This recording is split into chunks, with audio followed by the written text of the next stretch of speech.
Hello everyone, welcome back on our channel just by Vinita ma'am. तो आज के इस वीडियो के अंदर जो मैंने सीरीज़ स्टार्ट की थी आपकी इंडिया प्लस जो हरियाणा जीके के जितने मोस्ट इंपॉर्टेंट क्वेश्चन है उसका सेट 1 मैं आपके सामने लेके आई थी। तो आज हम सेट 2 डिस्कस करने वाले हैं। इसके अंदर अब तक के प्रीवियस ईयर बेस्ड जितने भी क्वेश्चन है सारे के सारे मैं डिस्कस करूँगी, विद एक्सप्लेनेशन मैं आपको समझाऊँगी, ठीक है। तो स्टार्टिंग से एंड तक आप उसको ज़रूर देखिएगा। कोई क्वेश्चन में आपको डाउट रहता है तो आप कमेंट करके मुझसे पूछ सकते हो, ठीक है। चलिए इस वीडियो की हम शुरुआत करते हैं। तो लास्ट में मैंने आपको यहाँ तक समझाया था, मैं आपको बताती हूँ। लास्ट में मैंने आपको 2032 के ओलंपिक जो ब्रिस्बेन ऑस्ट्रेलिया में होंगे वो सारा सेट 1 तक, इससे पहले के 4 पेज जो हैं आपके, जिसके अंदर लगभग आपके 70+ क्वेश्चन होंगे, वो सारे डिटेल भी मैंने आपको समझाए थे। अब इससे आगे जितने भी हैं वो हम पढ़ते हैं, ठीक है। तो नेक्स्ट क्वेश्चन आपके सामने है कि चुनाव होने से पहले 48 घंटे पहले चुनाव प्रचार जो प्रसार है वो रोक दिया जाता है। आपको पता है कि जो चुनाव आयोग है, सबसे पहले बताइएगा चुनाव आयोग कौन से आर्टिकल के अंदर है। जो आपके संविधान के अंदर आर्टिकल 324 है उसके अंदर बताई गई कि भारत का किस तरीके से चुनाव होगा, सारी चुनाव की जितनी प्रणाली है वो सारी बताई गई है। और एक बात और बताइएगा, जो क्वेश्चन आपके पूछा जाता है सारा पॉइंट टू पॉइंट मैं आपसे बात करूँगी, कोई भी अननेसेसरी क्वेश्चन आपके सामने नहीं होगा, सब कुछ आपका इंपॉर्टेंट क्वेश्चन होगा। तो देखो बताया गया मैंने आपको कि चुनाव जो हैं, जैसे भारतीय निर्वाचन आयोग है वो आपका आर्टिकल 324 यानी आर्टिकल 324 के अंदर है। फिर एक बात और है कि पहले जो था आपका कि 21 वर्ष का जो है वो क्या कर सकता है, युवा क्या करता है, मतदान कर सकता है। लेकिन 21 वर्ष से घटाकर 18 वर्ष कर दी गई है उम्र मतदान करने के लिए। तो वो कौन से संविधान संशोधन के द्वारा किया गया है, तो वो आपका 61वां संविधान संशोधन है, ठीक है। 61 आपका कॉन्स्टिट्यूशनल अमेंडमेंट है, जिसके द्वारा 21 वर्ष को घटाकर 18 वर्ष कर दी गई। 18 साल का जो बच्चा है यानी कि युवा है वो वोट कर सकता है। अब वोट की बात आई है तो आपका जो वोटिंग डे है आपका वो कब मनाया जाता है, आपका 25 जनवरी को क्या है, आपका वोटिंग डे मनाया जाता है। कब, आपका 25 जनवरी को। अभी हाल ही में हमारे निर्वाचन आयुक्त कौन है, आपको पता है इसमें रेशो होता है 1+2 का रेशो होता है, यानी 1 तो आपका मुख्य निर्वाचन आयुक्त होगा, 2 आपके अन्य निर्वाचन आयुक्त होंगे। तो अभी हाल ही में मुख्य निर्वाचन आयुक्त कौन है आपका, तो लिखने से ज़्यादा मैं बोल रही हूँ, प्लीज़ आप उसको थोड़ा ध्यान दीजिएगा। तो हमारा जो निर्वाचन आयुक्त है वो है हमारे सुशील चंद्रा। कौन है हमारे सुशील चंद्रा। इससे पहले कौन थे, हमारे सुनील अरोड़ा जी थे इससे पहले, लेकिन हाल ही में कौन है आपके सुशील चंद्रा जो है आपके मुख्य निर्वाचन आयुक्त है, ठीक है। अब आपसे पूछा जाएगा सबसे पहले जो है आपके जो ऐसी फर्स्ट लेडी बताओ, यानी प्रथम महिला बताओ जो आपकी चुनाव आयोग की जो है मतलब चुनाव आयुक्त रही हैं तो वो है आपकी रमा देवी। कौन है आपकी रमा देवी। और मेल कौन है, पहले प्रथम चुनाव आयुक्त कौन थे आपके, वो थे आपके सुकुमार सेन। कौन थे आपके, सुकुमार सेन थे। और अभी फीमेल कौन है आपकी, फर्स्ट लेडी कौन थी, रमा देवी। और हाल ही में आपके सुशील चंद्रा है, ठीक है। ये सारी बातें आपको ध्यान रखनी है। नेक्स्ट क्वेश्चन देखिएगा कि चौथी वर्ल्ड सोशल फोरम की जो बैठक है हाल ही में मुंबई में आयोजित की गई है, ठीक है। इससे पहले मैं आपको बताया था चुनाव आयोग के बारे में कंप्लीट जितनी भी इंफॉर्मेशन बनती थी वो सारी मैंने आपको बता दी हैं। बस इसका आपको डायरेक्ट फैक्ट याद करना है कि जो चौथी जो आपकी 4th नंबर की जो वर्ल्ड सोशल जो फोरम है उसका आयोजन आपका जो उसकी बैठक है वो मुंबई में आयोजित की गई थी। नेक्स्ट क्वेश्चन देखिएगा कि संयुक्त राष्ट्र महासभा यानी कि UNO की बात आई है, यूनाइटेड नेशन ऑर्गेनाइजेशन की आपकी पहली महिला अध्यक्ष कौन बनी थी आपकी, ठीक है। पहली भारतीय महिला जो अध्यक्ष थी आपकी कौन थी, वो आपके भारतीय मूल की थी आपकी, वो थी आपकी विजय लक्ष्मी पंडित जी। कौन थी आपकी, विजय लक्ष्मी पंडित। और हाल ही में जो आपके UN है, UN कहाँ है, इसका हेडक्वार्टर आपका न्यूयॉर्क के अंदर है, ठीक है। आपका कहाँ, आपका USA के अंदर, न्यूयॉर्क के अंदर UN का हेडक्वार्टर है। इसके हाल ही में अध्यक्ष कौन है, वो है आपके एंटोनियो गुटेरस। कौन है आपके, एंटोनियो गुटेरस हैं, जो कि आपके पुर्तगाल के जो रहने वाले हैं, ठीक है। पुर्तगाल का आपका यूरोप कॉन्टिनेंट के अंदर एक देश है। अब इससे नेक्स्ट क्वेश्चन देखिएगा कि महात्मा गांधी जी को हरियाणा के पलवल रेलवे स्टेशन से पहली बार गिरफ्तार कब किया गया। तो ये मोस्ट इंपॉर्टेंट क्वेश्चन है आपका। ये क्वेश्चन बनता है आपका जो 1919 को जो आपका अधिनियम आया था आपका, उसमें देखेगा जो क्या हुआ था आपका 13 अप्रैल 1919 को आपका जलियांवाला बाग हत्याकांड हुआ था, ठीक है। जलियांवाला बाग हत्याकांड हुआ था, किस वजह से हुआ था, 2 थे आपके, डॉक्टर सत्यपाल मलिक थे एंड सैफुद्दीन किचलू थे। उनकी क्या थी, गोली मारकर उनकी हत्या कर दी गई थी। उस वजह से जो लोग हैं जलियांवाला बाग जो आपका उसके अंदर इकट्ठे हुए थे सारे के सारे, ये बात जनरल डायर को पता चली गई थी किस तरीके से हमारे जो भी मतलब उन्होंने बात कही थी उसका उल्लंघन किया गया है। तो जनरल डायर ने निहत्थे जो लोग थे उनके ऊपर गोली चला दी गई थी। एक्चुअल में फैक्ट तो ये कहता है कि उसमें कम से कम 389 कुछ लोग थे, लेकिन एक्चुअल में इतना नहीं है, इससे भी बहुत ज़्यादा हज़ारों में संख्या रही होगी वहाँ पर लोगों की। तो ये थी आपकी 13 अप्रैल 1919 को। लेकिन इससे पहले क्या आया था आपका, एक कानून आया था ना जलियांवाला बाग से पहले कि वहाँ पे लोग इकट्ठे क्यों हुए थे, उससे पहले एक कानून आया था आपका, ना अपील ना दलील ना वकील का, यानी कि किसी भी तरीके से शक के आधार पर किसी भी लोग को जेल के अंदर बंद किया जा सकता अगर उसके ऊपर शक है। तो इसी के लिए जो महात्मा गांधी जी उन्होंने आंदोलन किया था। लेकिन जब ये जलियांवाला बाग हत्याकांड हो गया तो उस वजह से किया हुआ सबसे पहले जो महात्मा गांधी जी है, उस टाइम में वो पलवल जो आपके हरियाणा के अंदर है, वहाँ से पहली बार महात्मा गांधी जी गिरफ्तार किया गया था। कब की बात है? ये आपकी 10 अप्रैल 1919 की बात है। ठीक है, ये सारी बातें आपको याद रखनी है। और जब भी जलियांवाला बाग हत्याकांड हुआ था, इसी समय में जो आपके रविंद्रनाथ टैगोर हैं, उन्होंने किसकी नाइटहुड की जो उपाधि है वो त्याग दी थी। किसकी? नाइटहुड की उपाधि त्याग दी थी। और इसी का सर्वेक्षण करने के लिए, ठीक है, जांच पड़ताल करने के लिए कौन आपका जो हंटर आयोग है वो बिठाया गया था। कौन? आपका हंटर जो कमीशन है आपका, उसकी नियुक्ति की गई थी। अब इससे आगे नेक्स्ट क्वेश्चन देखेगा कि 1886 में कलकत्ता में भारतीय राष्ट्रीय कांग्रेस के दूसरे अधिवेशन में शामिल होने वाले हरियाणी नेता कौन कौन थे। देखो, इंडिया जीके में हम नॉर्मल इंडिया के तो पढ़ते हैं, लेकिन अब हम हरियाणा जीके को ध्यान में रख के पढ़ रहे हैं, तो हमें ये जानना जरूरी है कि हरियाणवी जो नेता हैं वो कौन कौन से थे कलकत्ता में जो राष्ट्रीय कांग्रेस का जो दूसरा अधिवेशन था उस समय में। तो कौन कौन थे आपके? लाला मुरलीधर थे, बाल मुकुंद गुप्त थे और पंडित दीनदयाल शर्मा थे। कौन थे? 3 थे यहाँ पे। कौन कौन थे? लाला मुरलीधर थे आपके, बाल मुकुंद गुप्त थे और पंडित दीनदयाल शर्मा थे। ध्यान रखना आपको कब का अधिवेशन? 1886 का, और कलकत्ता के अंदर। अब बात आती है आपके कांग्रेस अधिवेशन की। जो देखो 28 दिसंबर जो आपके 1885 को क्या हुआ था, कांग्रेस की जो है स्थापना हुई थी। किसने इसकी स्थापना की थी? इसकी स्थापना की थी ए.ओ. हुम ने की थी। किसने की थी? ए.ओ. हुम ने की थी। पहले जो इसके अध्यक्ष थे वो कौन बने थे आपके? W.C. बैनर्जी बने थे। कौन बने थे आपके? W.C. बैनर्जी आपके इसके अध्यक्ष बने थे। ठीक है, और फर्स्ट जो अंग्रेज जो थे इसके अध्यक्ष कौन बने थे? जॉर्ज यूल थे आपके। ठीक है, और अब इसमें एक क्वेश्चन तो जरूर पूछा जाता है कि महात्मा गांधी जी ने कौन से जो है अधिवेशन की अध्यक्षता की थी, क्योंकि एक ही बार उन्होंने अध्यक्षता की थी, इस वजह से ऐसा पूछा जाता है। तो वो जो अधिवेशन था वो था आपका 1924 का बेलगांव का अधिवेशन, जिसकी जो अध्यक्षता महात्मा गांधी जी के द्वारा की गई थी। बेलगांव कहाँ है? आपका कर्नाटक के अंदर है। फिर क्वेश्चन बनता है आपका कौन सी ऐसी भारतीय महिला थी जिन्होंने इसकी अध्यक्षता की थी? वो की थी 1925 के अंदर। किसने? सरोजनी नायडू ने। कानपुर अधिवेशन था, उसकी जो अध्यक्षता है सरोजनी नायडू ने की थी। ठीक है, ये सारी बातें आपको ध्यान रखनी है। और 1939 में कौन सा हुआ था? आपका त्रिपुरी अधिवेशन हुआ था, जिसके अंदर क्या था? सुभाष चंद्र बोस जो है उन्होंने क्या की थी? कांग्रेस को छोड़ दिया था। तो ये सारी बातें आपसे इसमें बनती थी, ये सारी चीज़ें आपको ध्यान रखनी है। अब इससे नेक्स्ट क्वेश्चन देखेगा कि लाला लाजपत राय के निष्कासन का द ट्रिब्यून जनरतन समाचार पत्र ने विरोध किया था। लाला लाजपत राय का निष्कासन का एक समाचार पत्र का नेम था द ट्रिब्यून। क्या था? लोगों ने क्या था? इस पत्र का मतलब क्या था? विरोध किया था। अब इससे नेक्स्ट क्वेश्चन है कि 29 दिसंबर 1909 को अम्बाला के उपायुक्त थे कौन? मिस्टर साइकस के बंगले में क्रांतिकारियों ने बम फोड़ दिया था। ठीक है, कब की बात है? 1909 की। 1909 में क्या था? आपका पार्लियामेंट सुधारा था। 1919 में क्या था? आपका मोंटेग्यू चैम्सफोर्ड सुधारा था। तो ये सारी बातें भी आपको याद रखनी है। तो 19 दिसंबर 1909 को, डेट ना भी याद रखो तो 1909 याद रख लेना, को अम्बाला के उपायुक्त थे कौन? मिस्टर साइकस, उसके बंगले पर क्या किया था? क्रांतिकारियों ने बम फोड़ दिया था। अब इससे आगे है कि काशीराम ने अमेरिका में इंडियन इंडिपेंडेंस लीग नहीं है, ये आपका लीग है, इंडियन पूछ लेगा आपसे कि अमेरिका के अंदर किस भारतीय ने इंडियन इंडिपेंडेंस लीग की स्थापना की थी? वो कौन थे? हमारे काशीराम। कौन थे? हमारे काशीराम, जिन्होंने अमेरिका के अंदर इंडियन इंडिपेंडेंस लीग की स्थापना की थी। तो नेक्स्ट क्वेश्चन देखेगा कि भिवानी में राष्ट्रीय न्यायालय की स्थापना कब हुई थी? तो जो राष्ट्रीय न्यायालय है उसकी स्थापना कब हुई थी? आपकी 18 मई 1921 को हुई थी। कब हुई थी? आपकी 18 मई 1921 को राष्ट्रीय न्यायालय की स्थापना हुई थी। कहाँ के? आपके भिवानी के अंदर। नेक्स्ट क्वेश्चन देखेगा कि जलालुद्दीन खिलजी के समय पाटा नामक मेवाती सर ने पटौदी रियासत की नींव रखी थी। तो जो पटौदी रियासत है इसकी नींव किसने रखी थी? आपकी जलालुद्दीन खिलजी के समय। पाटा नामक एक मेवाती था। ठीक है, आपको पता है मेवात के अंदर ज़्यादातर क्या रहते हैं? आपके मुसलमान रहते हैं। ठीक है, अब इसका नाम बदल क्या कर दिया गया? नूह भी इसका नाम कर दिया गया। ये आपके हरियाणा के दक्षिण में आपका पड़ता है आपका। तो उस टाइम में पाटा नामक एक मेवाती सर ने क्या किया था? पटौदी रियासत की नींव रखी थी। ठीक है, नेक्स्ट क्वेश्चन देखेगा कि आधुनिक महेंद्रगढ़ जिले का बहुत बड़ा जो भाग है, जिसमें बावल है, कनीना है, अटेली है, ये सारे शामिल हैं, ये प्रजामंडल आंदोलन के दौरान नाभा रियासत का भाग था। पूछ लेगा कि जो आपके नाभा रियासत था कौन कौन आपका भाग था? कौन कौन था आपका? बावल, कनीना है, अटेली है, ये सारे आपके अभी हाल ही में क्या है? ये महेंद्रगढ़ जिले के बहुत बड़े ये भाग हैं। ठीक है, अब सारे जितने भी हम जिले पढ़ते हैं ना, जिस टाइम हरियाणा के जिले पढ़ते हैं, पता होगा जिस टाइम हरियाणा बना था आपका, कब बना था? 1 नवंबर 1966 का बना था। उस टाइम यहाँ पे कितने जिले थे? 7 जिले थे। कौन से जिले थे आपके? 7 जिले थे जिस टाइम हरियाणा बना था। ठीक है, पंजाब से अलग होकर 1 नवंबर 1966 को बना था। लेकिन अभी हाल ही में कितने जिले? हमारे 22 जिले हैं। 21वां जिला कौन सा था? आपका पलवल था। 22वां जिला कौन है? आपका चरखी दादरी, जो कि आपका 16 दिसंबर 2016 को बना था। 16 दिसंबर 2016 को क्या बना था? आपका चरखी दादरी बना था। तो इसमें एक क्वेश्चन ये पूछ लेता है आपसे कि जो जितने भी हमारे ज़िले हैं उनके जितने भी कार्यालय हैं वो सारे उन्हीं जिलों के अंदर है, लेकिन एक ही ऐसा है जो अलग है, यानी कि जितने प्रशासनिक कार्य होते हैं तो महेंद्रगढ़ ही ऐसा है जिसके प्रशासनिक कार्य सारे नारनौल के अंदर होते हैं। जैसे भिवानी के अंदर होंगे, सिरसा के अंदर होंगे, बट 22 जिलों में से सिर्फ अकेला महेंद्रगढ़ ही ऐसा जिसके प्रशासनिक कार्य सारे के सारे नारनौल के अंदर होंगे।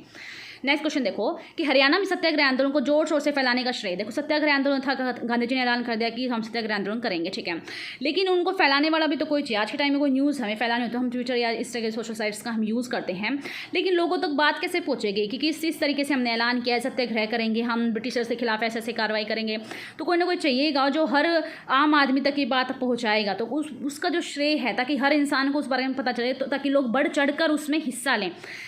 तो जो सत्याग्रह आंदोलन को जोर शोर से फैलाने का जो श्रेय है किसे जाता है? स्वामी श्रद्धानंद को। किसे जाता है? स्वामी श्रद्धानंद को। कैसे याद करोगे? यानी कि उनके मन में इतनी श्रद्धा थी कि वो मतलब कि मन से क्या करते थे, ब्रिटिशर्स को इंडिया से निकालने की बात करते थे, ठीक है। ऐसे आप थोड़ा सा हिंट काफ़ी है, ऐसे याद कर लीजिएगा। इससे नेक्स्ट है गोहाना, जो कि आपका सोनीपत के अंदर है, यानी कि गोहाना का वह स्वतंत्रता सेनानी जो जलियांवाला हत्याकांड के समय उपस्थित था। तो कौन उपस्थित था जिस टाइम जलियांवाला बाग हत्याकांड हुआ था, तो उस टाइम गोहाना का रहने वाला था। क्या नाम था? कन्हैया सिंह। कौन था आपका? कन्हैया सिंह। ये सारे आपके पहले के एग्जाम में आए हुए हैं, कोई भी ऐसा अननेसेसरी क्वेश्चन नहीं है, तो जितना भी पॉइंट टू पॉइंट में पढ़ा रहे हो प्लीज़ आप उसको अच्छे से रिमाइंड कीजिएगा, ठीक है।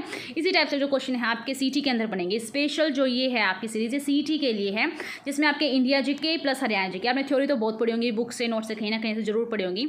इससे आपका क्विक रिविजन हो जाएगी, जितना भी आपने पढ़ा है तो आपको अंदाजा हो जाएगा कितनी चीज़ें आपको आती हैं, कितनी चीज़ें आपकी रह गई हैं जो आपको रिवाइज करनी है। नेक्स्ट क्वेश्चन देखो कि कुरुक्षेत्र का युद्ध का वर्णन जो है किसने किया? सबको पता है इस बात का कि धृतराष्ट्र को किसने सुनाया था? संजय ने। कुरुक्षेत्र का जो युद्ध का वर्णन है धृतराष्ट्र को संजय ने सुनाया था। इसे नेक्स्ट देखिएगा कि महाभारत से क्वेश्चन आपसे पूछ लेता है, तो महाभारत में हरियाणा को बहुधान्यक कहा गया है। बहुधान्यक तो कह दिया, बहुधान्यक का अर्थ क्या होता है? इसका मतलब होता है अत्यधिक समृद्ध भूमि। समृद्ध भूमि यानी जो फलती फूलती हो ऐसी भूमि, ठीक है। तो अत्यधिक समृद्ध भूमि ये बहुधान्यक का अर्थ है जो महाभारत में हरियाणा को कहा गया है। इससे नेक्स्ट है कि वैदिक काल के अनुसार हरियाणा को पौराणिक जो भरत वंश की मातृभूमि का इतिहास है। वैदिक काल के अंदर क्या है, हरियाणा की जितनी पौराणिक है ना, भरत वंश की जो मातृभूमि का इतिहास हमें वैदिक काल से पता चलता है। वैदिक काल आपको पता है ना, एक तो आपका आपका है, जैसे आपके 4 होते हैं वेद आपके, कौन कौन से? ऋग्वेद है आपका, यजुर्वेद है, सामवेद है, अथर्ववेद है, ठीक है। त्रिवेद जो होते हैं उसमें कौन सा वेद शामिल नहीं होता? उसमें आपका अथर्ववेद शामिल नहीं होता, ठीक है। आपको बताओ कितने ऋग्वेद के अंदर आपके 1028 आपके सूक्त होते हैं, 10 मंडल होते हैं, ठीक है। और 9वें मंडल के अंदर सोमरस का जिक्र किया गया, 10वें मंडल के अंदर पुरुष सूक्त का जिक्र किया गया है। ये सारी बातें मैंने आपको पहले भी सेट 1 में बता दी थी। इससे नेक्स्ट है कि भगवान शिव की कृपा से अर्जुन को एक शस्त्र प्राप्त हुआ था, उसे क्या कहते हैं? जो भगवान शिव की कृपा से अर्जुन को एक शस्त्र मिला था उसे हम पाशुपत शस्त्र के नाम से जानते हैं। इससे नेक्स्ट क्वेश्चन है कि पांडवों के गुरु द्रोण ने कुरुक्षेत्र युद्ध के दौरान कौरवों की ओर से लड़े थे। पूछ लेगा आपसे कि जो पांडवों के गुरु द्रोण है वो किसकी तरफ से लड़े थे कुरुक्षेत्र के युद्ध में? तो वो कौरवों की तरफ से लड़े थे, ठीक है। इससे आगे सुध जो यमुना नगर के अंदर है, सुध एक जगह है जो आपकी यमुना नगर के अंदर है, तो सुध यमुना नगर में पुरातात्विक खोज दर्शाती है कि हरियाणा मौर्य साम्राज्य का ही भाग था। अब देखो हमें कैसे पता चलता है कि मौर्य साम्राज्य का, मुगल साम्राज्य का किस तरीके से, जैसे फिरोज शाह तुगलक उसने हिसार बसाया, आपका फतेहाबाद बसाया, ठीक है, कौन कौन से अभिलेख हमें मिलते हैं। तो ये सारी की सारी चीज़ें हमें जो प्राचीन जो पुस्तक हैं आपकी, जैसे अष्टाध्यायी की पाणिनि है आपकी, ठीक है, रजत तरंगिनी आपकी विशाख दत्त ने लिखी थी, इस तरह की जितनी पुस्तक है इनसे हम क्या कहते हैं, डेटा कलेक्ट करते हैं। फिर पता चलता है, बहुत सारी बुक्स को हम सामने रख के पता लगाते हैं कि उस टाइम में इसने ये बात लिखी है, इस समय में इसने ये बात लिखी है, तो फिर उसमें जो एक्चुअल में जो रियल फैक्ट होते हैं उन सबको इकट्ठा किया जाता है। तो ये बात इसमें भी यही कही गई है कि जो पुरातात्विक होते हैं वही इन बातों को पता लगाते हैं, कौन कब आया, किस समय में आया, क्या क्या काम किए, सब कुछ इस तरीके से इतिहास को ऐसे सजाया जाता है। तो जो कैसे पता चला, शुद्ध कहाँ है आपका, यमुना नगर में है। पुरातात्विक खोज दर्शाती है आपकी, यहाँ से पुरातत्व ने खोज की थी कि हरियाणा मौर्य साम्राज्य का भी कभी ना कभी भाग था, ठीक है। अब इससे आगे जो महाभारत है वो किसमें आपकी संस्कृत भाषा में लिखी गई है? किसने लिखी है? आपकी महाभारत संस्कृत भाषा में लिखी गई है। और महाभारत को हम क्या कहते हैं? महाभारत को हम जय संहिता के नाम से भी जानते हैं। किसके नाम से जानते हैं? महाभारत को हम जय संहिता के नाम से भी जानते हैं। इससे नेक्स्ट है इंडो ग्रीक के जो सिक्के, सबको पता होगा, ये तो बिल्कुल रट के आपके बिल्कुल टिप्स पे हो गया होगा कि इंडो ग्रीक के सिक्के हरियाणा में कहाँ से मिले। तो इंडो ग्रीक के सिक्के आपके खोखरा कोट से मिलते हैं। अब देखो कैसे याद रखा है इसको, कि जो सिक्के होते हैं वो साउंड करते हैं ना, जैसे जो चिल्लर होते हैं वो साउंड करते हैं, तो खोखरा टाइप की साउंड कर रहे थे, ऐसे याद करना चाहिए कि कोट के अंदर में सिक्के डाले खोखरा करके साउंड करें, तो खोखरा कोट रोहतक के अंदर आपके इंडो ग्रीक के सिक्के मिले हैं। अब इसे नेक्स्ट देखो कि मानव जाति के जनक माने जाने वाले ववस्त जो मनु को अवंती सुधरी कथा का नामक जो ग्रंथ है स्थानेश्वर स्थान का निवासी माना जाता है। यानी कि जो मानव जाति के जितने भी जनक वगैरह वो सारे आपको स्थानेश्वर से क्या हो उसका प्राप्त हुआ है। स्थानेश्वर का आपका कुरुक्षेत्र के अंदर है आपका। इससे नेक्स्ट देखो कि हरियाणा में राजा जनमेजय का संबंध कहाँ है। सबको पता है राजा जनमेजय का संबंध कहाँ है, जींद से। जींद को सफ़ेदों का जो शहर है ये भी कहा जाता है। अब इसमें पता है 2 ही बातें आती हैं आपकी, जो मेन बातें आती हैं कि जो आपकी सबसे ज़्यादा जो भैंस है ना हिसार के अंदर, जो भैंस है आपकी वो सबसे ज़्यादा हिसार के अंदर पाई जाती हैं, ठीक है। लेकिन अगर आपसे पूछ ले कि जो मुर्रा नस्ल की जो भैंस है वो आपकी कहाँ पाई जाएंगी, वो आपकी जींद के अंदर पाई जाएंगी। मे बी शायद मैंने उल्टा बता दिया, प्लीज़ आप इसको चेकआउट कर लीजिएगा कि हिसार के अंदर शायद आपकी भैंस पाई जाती है और जींद के अंदर मुर्रा नस्ल की सबसे ज़्यादा भैंस पाई जाती है। हिसार के अंदर क्या आपका अश्व अनुसंधान केंद्र भी है आपका, ठीक है। और आपको पता है गधी दूध डेयरी जो रिसर्च सेंटर है वो भी आपका अश्व अनुसंधान केंद्र के तहत ही खोला गया है। बकरी प्रजनन केंद्र आपका भिवानी के लोहारू के अंदर खोला गया है, ठीक है। अब इससे नेक्स्ट देखो कि दक्षिण पश्चिमी रेलवे का मुख्यालय कहाँ है। दक्षिण पश्चिमी रेलवे का मुख्यालय कहाँ है आपका, हुबली के अंदर है। सबसे पहले जो आपकी रेल है कहाँ से कहाँ तक चली थी, फटाफट से मुझे कमेंट करके बताना कि सबसे पहले जो रेल है आपकी कहाँ से कहाँ तक चली थी, किसके काल में चली थी, वो मैं आपको बताती हूँ। लॉर्ड डलहौजी के काल में सबसे पहले जो रेल है आपकी चली थी और कहाँ से कहाँ तक चली थी वो आप मुझे कमेंट करके बताना। अब इसमें 2 कमीशन आते हैं आपकी। एक तो आपकी एक वर्थ समिति आती है, एक वर्थ समिति। एक वर्थ समिति में है आपका कि जो आपके रेल बजट और आम बजट को अलग किया गया था। एक आपके होते विवेक देब्रोय समिति, जिसमें क्या है आपके रेल बजट और आम बजट को एक किया गया था। यानी कि एक वर्ष से आप उल्टा याद कर लो, एक करना यानी कि रेल बजट और आम बजट को अलग अलग कर दिया। और विवेक यानी शांति से क्या किया, विवेक यानी शांति से क्या किया गया, रेल बजट और आम बजट को दोनों को आपस में मिलाया गया, ठीक है। अब इससे आगे देखो कि Indian council of agriculture research यानी ICAR जो नेशनल रिसर्च सेंटर है ऑन इक्वाइंस कहाँ है आपका, पूछ लेगा। ICAR जो है उसका हेडक्वार्टर मतलब कहाँ है, वो आपका हिसार के अंदर है। इसकी स्थापना कब हुई थी आपकी, 7 जनवरी 1986 को हुई थी। ये तो सब याद कर लेंगे। मेन क्वेश्चन पूछिए आपसे कौन सी पंचवर्षीय योजना के तहत जो ICAR की स्थापना की गई थी, तो आपका 7वीं पंचवर्षीय योजना के तहत इसकी स्थापना की गई थी। अब इससे नेक्स्ट है कि हरियाणा में 1845 के लाडवा विद्रोह का नेतृत्व किसने किया था। देखो बहुत आसान क्वेश्चन है लेकिन बहुत बार कंफ्यूज भी हम हो जाते हैं और ये बहुत बार पूछा गया है ये क्वेश्चन, ठीक है। अगर डेट भी नहीं पूछेगा सीधा पूछ लेगा कि लाडवा विद्रोह किसने किया था, ठीक है। तो याद रखना है इसका नेतृत्व किसने किया था, अजीत सिंह ने। तो कैसे याद करोगे, अजीत यानी जीत लिया है, लाड में क्या किया है इन्होंने, जीत लिया है, ऐसे याद कर लेना, ठीक है। तो 1845 को लाडवा का विद्रोह नेतृत्व किया था अजीत सिंह ने। अब इससे आगे है जींद है, नाभा है, पटियाल रियासत है। इन सब ने 1857 में पूछा जाएगा। देखो जो 1857 में हर कोई क्या था वो पता ना कि मंगल पांडे की फर्स्ट जो डेथ हुई थी आपकी मंगल पांडे की हुई थी आपकी बैरकपुर रेजिमेंट से थे, 36वीं रेजिमेंट से थे वो। उसमें पता चलता ना कि सूअर की चर्बी किस तरीके से कारतूस का प्रयोग किया जाता है। तो ये सारा विद्रोह हुआ था आपका, लेकिन इसमें सब हर कोई ब्रिटिशर्स के खिलाफ था, बट कुछ ऐसी रियासतें थी जो ब्रिटिशर्स के साथ थी। तो कौन कौन सी थी, हर कोई खिलाफ था तो सबको पता है कि जायज़ बात है हर कोई खिलाफ होगा, लेकिन साथ कौन सी थी, तो क्वेश्चन यहाँ से बन जाता है कौन कौन थे आपके जींद के, नाभा के, पटियाल रियासत के 1857 के विद्रोह में ब्रिटिश सेना का बहुमूल्य सहयोग प्रदान किया। यानी इन्होंने क्या किया था, सहयोग प्रदान किया था। क्यों किया था, क्योंकि जमींदार जो थे ना यहाँ के वो क्या थे, ब्रिटिशर्स के साथ थे, तो इस वजह से ये लोग भी इनके साथ थे। अब इससे नेक्स्ट क्वेश्चन देखो, आपके ब्रिटिश सरकार के विरुद्ध सबसे पहले जो विद्रोह है हरियाणा में कहाँ से स्टार्ट हुआ था, तो हरियाणा के अंबाला से स्टार्ट हुआ था ब्रिटिश सरकार के विरुद्ध आपका सबसे पहला विद्रोह। अब इससे आगे जो हरियाणा का इतिहास है और नवरत्न ऑफ हरियाणा की रचना है किसने लिखी है, देखो हरियाणा का इतिहास और नवरत्न ऑफ हरियाणा इसकी जो रचना है पंडित श्रीराम शर्मा के द्वारा लिखी गई है। अब इससे आगे है कि जो विनोबा भावे, ठीक है, विनोबा भावे का समर्थन करने के लिए हरियाणा के कवि बाबू परमानंद जो फर्स्ट है उन्होंने भूदान आंदोलन में सक्रिय भाग निभाया था। अब आपसे पूछेंगे भूदान जो आंदोलन है उसके जो प्रमुख नेता है वो कौन थे, आपके विनोबा भावे थे। कौन थे आपके, विनोबा भावे थे। लेकिन हरियाणा की तरफ से समर्थन किसने किया, बाबू परमानंद ने किया। किसने, बाबू परमानंद से। इससे आगे देखो कि हरियाणा के फ्यूडल जो जमींदारी लीग की स्थापना है किसने की थी, सर छोटू राम ने क्या की थी, जमींदारी की स्थापना की थी। इसमें फ्यूडल जमींदारी लीग की स्थापना की थी। और इनको आपको बताया ना कि इनको छोटू राम है, इनको सर की उपाधि से कब सम्मानित किया गया था, तो 1931 के अंदर इनको सर की उपाधि से सम्मानित किया गया था। और अभी इनकी जो प्रतिमा भी है कहाँ, आपकी रोहतक के अंदर ही है, ठीक है, रोहतक के अंदर आपके सर छोटू राम की अभी प्रतिमा भी लगाई गई है। अब इससे आगे कि हरियाणा तिलक जो साप्ताहिक पूछेगा आपसे कि हरियाणा तिलक जो साप्ताहिक पत्रिका है ये आपकी किसके द्वारा ये प्रकाशित की जाती थी, तो ये पंडित श्रीराम शर्मा जी के द्वारा हरियाणा तिलक पत्रिका प्रकाशित की जाती थी। पूछ लेगा ये साप्ताहिक है, मासिक है, क्या है, तो ये आपकी साप्ताहिक पत्रिका है, ठीक है।